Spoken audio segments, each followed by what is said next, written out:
ഐറ്റലിൻ്റെ Itel A60 എന്ന പുതിയൊരു smart phone ഇപ്പം ഇന്ത്യൻ മാർക്കറ്റിൽ ലോഞ്ച് ചെയ്തിട്ടുണ്ട്. ഈ ഒരു സ്മാർട്ട് ഫോൺ 6000 രൂപ പ്രൈസ് റേഞ്ചിലാണ് വരുന്നത്.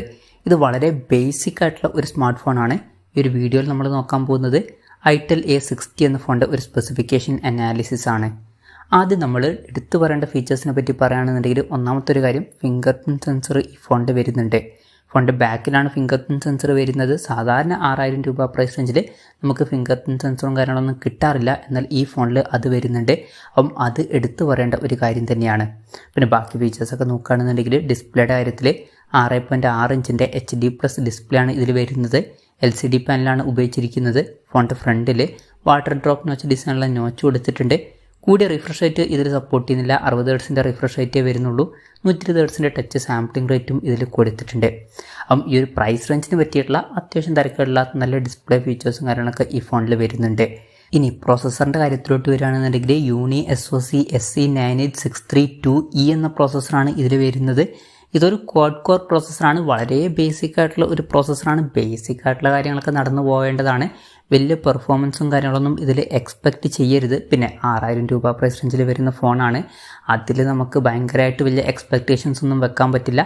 ബേസിക് ആയിട്ടുള്ള ഒരു പ്രോസസ്സർ കൊടുത്തിട്ടുണ്ട്. പിന്നെ മാക്സിമം 4G സപ്പോർട്ടാണ് വരുന്നത്. 5G സപ്പോർട്ടൊന്നുമില്ല. പിന്നെ ഈ ഒരു പ്രൈസ് റേഞ്ചിൽ ഇപ്പോഴത്തെ ഒരു കാലത്ത് നമുക്ക് 5G സപ്പോർട്ടൊന്നും എക്സ്പെക്റ്റ് ചെയ്യാൻ പറ്റില്ല. അതൊന്നും ഒരിക്കലും ഒരു പ്രശ്നമായിട്ട് പറയാൻ പറ്റില്ല.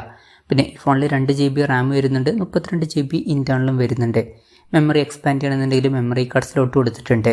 പിന്നെ 3.5mm ഓഡിയോ ജാക്ക് ഈ ഫോണിൽ വരുന്നുണ്ട്.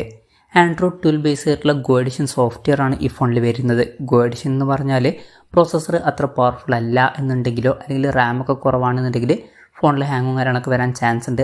അതൊക്കെ ഒഴിവാക്കാൻ വേണ്ടിയിട്ട് ആൻഡ്രോയിഡിൻ്റെ ഒരു ലൈറ്റ് വെർഷനാണ് സോഫ്റ്റ്വെയറിൽ കൊടുക്കാറ്. അതാണ് ഗോ എഡിഷൻ സോഫ്റ്റ്വെയർ. അങ്ങനെയുള്ള ഒരു ലൈറ്റ് വെർഷൻ സോഫ്റ്റ്വെയർ ആണ് ഇതിൽ വരുന്നത്.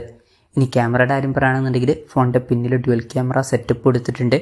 8 MP മെയിൻ ക്യാമറ സെൻസറും പിന്നെ രണ്ടാമത് ഒരു AI ലെൻസും വരുന്നുണ്ട്. ഫ്രണ്ടിൽ 5 MP സെൽഫി ക്യാമറയും കൊടുത്തിട്ടുണ്ട്. ബേസിക് ആയിട്ടുള്ള ഒരു ക്യാമറ സെറ്റപ്പും ഇതിൽ വരുന്നുണ്ട്. പിന്നെ 5000 mAh ബാറ്ററി കൊടുത്തിട്ടുണ്ട്. ഫാസ്റ്റ് ചാർജിങ് സപ്പോർട്ടൊന്നും ഇതിൽ വരുന്നില്ല. പിന്നെ ഈ ഒരു പ്രൈസ് റേഞ്ചിൽ നമുക്ക് ഫാസ്റ്റ് ചാർജിങ് സപ്പോർട്ടൊന്നും എക്സ്പെക്റ്റ് ചെയ്യാൻ പറ്റില്ല. ഇതൊക്കെയാണ് മൊത്തത്തിൽ ഫീച്ചേഴ്സിനെ പറ്റി പറയാനുള്ള കാര്യങ്ങൾ. ഇനി വിലയുടെ കാര്യം പറയുകയാണെന്നുണ്ടെങ്കിൽ ഈ ഫോണിൻ്റെ വില വരുന്നത് 5999 രൂപയാണ്.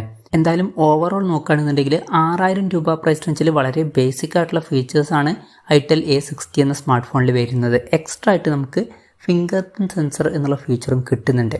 നിങ്ങൾക്ക് 6000 രൂപ പ്രൈസ് റേഞ്ചിൽ ഫിംഗർ പ്രിൻറ്റ് സെൻസറൊക്കെ ഉള്ള ഒരു ഫോൺ വേണമെന്നുണ്ടെങ്കിൽ ഈ ഒരു ഫോൺ നോക്കാവുന്നതാണ്. പിന്നെ പ്രത്യേകം ശ്രദ്ധിക്കേണ്ട കാര്യം, ബേസിക് ആയിട്ടുള്ള ഒരു സ്മാർട്ട് ഫോണാണ്. വലിയ പെർഫോമൻസും കാര്യങ്ങളൊന്നും എക്സ്പെക്റ്റ് ചെയ്യരുത്.